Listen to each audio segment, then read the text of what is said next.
फिर करोगे? कभी गलती नहीं होगी। अपना शरीर देखो, एक बार गलती 32 होगी किलो तो वजन है तुम्हारे अंदर। कभी सर गलती नहीं होगी, आज के बाद कभी गलती नहीं होगी। एक मांगना मंजूर है, सर गलती कभी नहीं होगी।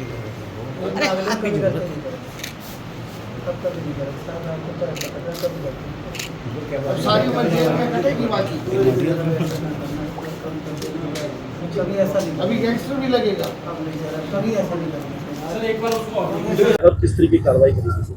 देखिए, प्राप्त सूचना के अनुसार मझौला पुलिस के द्वारा हर्बल पार्क के पास में चेकिंग की जा रही थी, जिसमें कि 2 बदमाशों के द्वारा को जब इंटरसेप्ट करने की कोशिश की गई तो उनके द्वारा पुलिस पार्टी पर जान से मारने की नीयत से फायरिंग की गई। जवाबी कार्रवाई में मझौला पुलिस के द्वारा भी आत्मरक्षा फायरिंग की गई, जिसमें दोनों बदमाशों को गोली लगी है।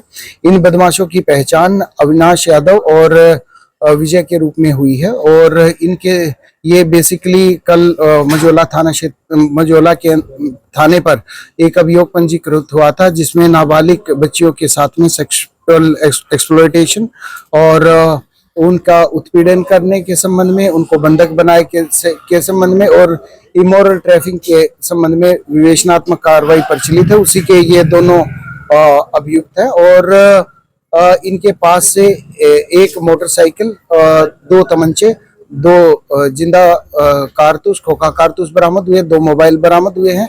इस मुठभेड़ के दौरान एक पुलिसकर्मी भी घायल हुआ है।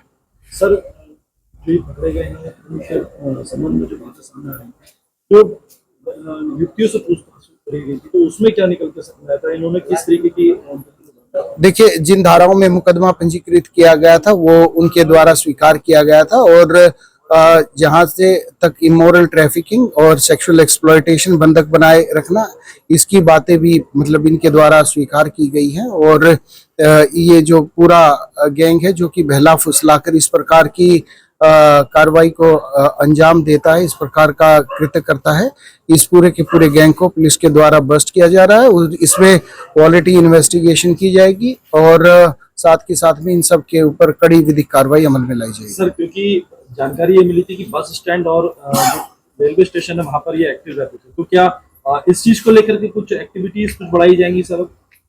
देखिए, ये सिर्फ यहाँ की बात नहीं है, ये अलग अलग दूसरे प्रदेशों में जाकर भी इस प्रकार की घटनाएं करते थे, उनको बहलाते फुसलाते थे, कॉन्फिडेंस में लेते थे और बेसिकली उनकी उस टाइम पे जो मानसिक स्थिति होती थी उसका लाभ उठाते थे।